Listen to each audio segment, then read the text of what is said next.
जय जवाहर संघ लंगारे उसके गुटकार सेगमेंट में आज हम बातचीत करने वाला हैं दिलीप सोनी जी से। दिलीप सोनी जी बेसिकली एक राइटर है, कहानीकार है और फिल्म के लेखक है। यह फिल्म के जम्मू विधा में लेखन करते, पटकथा संवाद से लेके स्क्रीन प्ले तक के काम।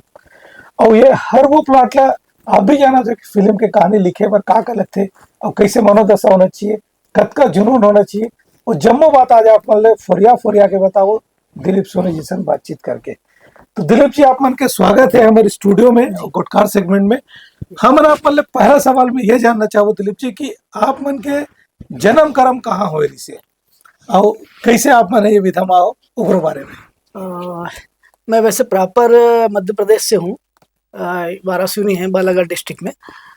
और उसके बाद में फिर इधर हो गया, मतलब पढ़ाई वढ़ाई के बाद में फिर इधर शिफ्ट हो गया मैं रायपुर छत्तीसगढ़, और बस चला है ऐसी। घर में वारासिवनी भी बहुत बढ़िया प्राकृतिक लोकेशन वाला जगह है जिनमें हर तरीके से पहाड़ नदी नाला सब वो चीज के भरे खदान है वहाँ। तो ऐसा प्राकृतिक वातावरण में अपन के जन्म कर्म हो है तो घर परिवार के बारे में बताते हो, मम्मी पापा के बारे में बताते हो कि उन किसी से और अपन की एजुकेशन कहाँ हो। एजुकेशन मेरा वहीं वारासिवनी में ही हुआ है। और मम्मी पापा ऐसा है साधारण परिवार से है, मगर बहुत अच्छे थे। जैसा भी उन्होंने स्ट्रगल करके आज उन्हीं के वजह से स्ट्रगल है जो है उनका, जिनकी वजह से हम यहाँ तक पहुँचे हैं। बहुत अच्छा है, कुछ लोगों का और आशीर्वाद है जिनकी वजह से मैं यहाँ पर हूँ। मेरे लाइफ में एक वो भी था कि मैं बहुत पहले एक नर्सिंग होम में पहले जॉब भी करता था, तो उनका भी बहुत आशीर्वाद रहा है, उनका बहुत सपोर्ट रहा है। बहुत समय मेरा वहाँ गुजरा है वारासिवनी में ही। और बस फिर उसके बाद इधर शिफ्ट हो गए और फिर यहाँ एक एम्स हॉस्पिटल में जॉब किया। वहाँ 5-7 साल जॉब करने के बाद में मैंने खुद का एक मेडिकल शॉप अपना डाल लिया है। प्रोफेशनली मेडिकल से लाइन से है। और अब ये भी कीड़ा है लिखने का, राइटर का है, पीड़ा भी है कीड़ा भी है। पीड़ा जब कुछ नहीं हुआ तो पीड़ा है, और नहीं हुआ या चलते रहे तो कीड़ा है। ऐसा चल रहा है। तो ये पीड़ा और कीड़ा के बीच में हम जानना चाहो कि अपन बहुत सारा लिखे हो, तो इसे बहुत सारा कहानी अपन उजागर भी करे हो। आप मन के भी वेब सीरीज भी आने वाला है, बहुत सारा काम चला थे अभी आपके। तो कुछ कुछ जो काम ला आप नया टाइप के करे हो पूरा हमारे से साझा करत बने तो करते रखन। जी अभी नया कुछ तो अभी जस्ट स्टार्ट किया है। एक अभी मूवी बना है द बीरनपुर फाइल करके, उसमें एक मेरा विधायक का रोल है और वो टीम हम लोगों की ही है। और बहुत अच्छी मूवी है जो मई में रिलीज होने वाली है। और दूसरा एक वेब सीरीज बनने वाली जो 10 से 15 तारीख को उसका शेड्यूल स्टार्ट होगा। और उसके बाद में फिर से मई के आसपास एक बड़ी मूवी भी है और एक वेब सीरीज भी है। तो ये कंटिन्यूटी बनी हुई है अभी। दिलीप जी एक चीज और बताते हो, ये तो चलते रही सिलसिला और कारोबार करते रहो, आप मन लिखते रहो, हमेशा लिखन विधा में भी एक नया नाम मुकाम दमाम बनाते रहो। संग संग जानता हूँ आपके परिवार के बारे में, आपके यहाँ घर में भाभी जी बच्चा मन के बारे में का है तुला। हाँ, वाइफ है, बच्चे हैं, 2 बच्चे हैं मेरे। एक बच्चा एम्स हॉस्पिटल में ही है रेडियोलॉजी में, और दूसरा एक अपोलो इंडस्ट्रीज में जॉब करता है, वो भी अच्छी पोस्ट में है और सब संपन्न है, सुखी है, सब अच्छे परिवार में है। और मेरा घर भी मैंने यहीं बना लिया है, तो सब कुछ स्टेब्लिशमेंट है और अपन भाग रहे हैं भी कीड़ा पीड़ा दोनों लेकर के। पीड़ा मतलब पीड़ा भी साथ और कीड़ा भी लगा हुआ है, तो कीड़ा रुकने नहीं दे रहा है।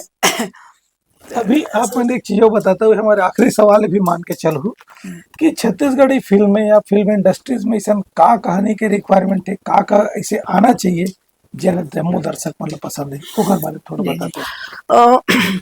देखिए इंडस्ट्री में क्या हो, एक चीज है विशेष, ये चीज पे ध्यान देना चाहिए। देखो आपका कंटेंट भले ही नॉर्मल रहे, उसका प्रेजेंटेशन मजबूत होना चाहिए। कंटेंट क्या है, बहुत सारे फिल्मों के कंटेंट बहुत नॉर्मल ही होते हैं, ऐसा नहीं होता कि बहुत विशेष कहानियां होती है। मगर उसका जो आप step by step screen play लिखते हैं या सीन लिखते हैं, वो इतना पकड़ होनी चाहिए, वो इतनी मजबूत होना चाहिए कि एक सीन के बाद दूसरा सीन देखने के लिए दर्शक बैठे। इतना मजबूत वो सीन रहना चाहिए, हर एक सीन रहना चाहिए। स्क्रीन प्ले अच्छा होना चाहिए, इसकी स्क्रिप्टिंग दमदार होना चाहिए, उसका प्रेजेंट आप कैसे कर रहे हैं, चाहे स्टोरी नॉर्मल हो। क्योंकि विशेष रहे ना रहे, चाहे कोई रीमेक उठा के देख लो, पूरा रीमेक तो नहीं देते, मगर रीमेक में भी आपने क्या ऐसा किया है जिसके लिए उसको देखा जाए, ये सारे सवाल होना चाहिए।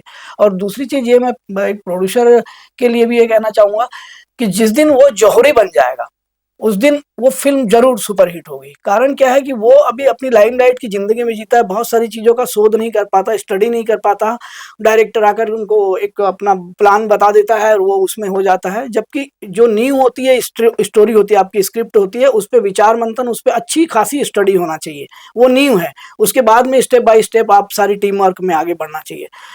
ऐसा नहीं है कि आपने स्टोरी लिख लिया है, सब कंप्लीट कर लिया, हड़बड़ी में बस फटाफट ये कर लो, और आपने मुंबई में करा लो, मुंबई के स्टार कास्ट ले लो, या वहाँ की स्टूडियो में शूट करा लो, या महंगा कैमरा ले लो, ये सारा मायने नहीं रखता। आपका कंटेंट मायने रखता है, आपका प्रेजेंटेशन मायने रखता है, तब जाके फिल्म चलती है। ये मैं इतना कहूंगा कि ये सारी स्टडी के बाद ही फिल्में बनाना चाहिए। तो देखियो संजय, दिलीप सोनी जी कैसे बताते हैं इसकी छत्तीसगढ़ी फिल्म बनाए पर या कोनो भी फिल्म बनाए पर एक फार्मूला होना ही चाहिए स्क्रिप्ट के, और प्रॉपर हो में जो जो तत्व के जरूरत होते, चाहे वो मार धाड़ हो, एक्शन हो, कॉमेडी हो, प्यार हो, रोमांस हो, चाहे इमोशंस हो, ये सबो विधा मिक्स रही तभी जाके एक फिल्म के निर्माण होते, वो अच्छा फिल्म बन पाते। तो आप मन सब बने रहो हमारे उतलंगानी उसके साथ, और देखा रहो गोटकार सेगमेंट। इसने अपन नवा नवा शख्सियत मन ले आप मन ले भेंट मुलाकात करवात रहो। जय जवाहर संगी हो।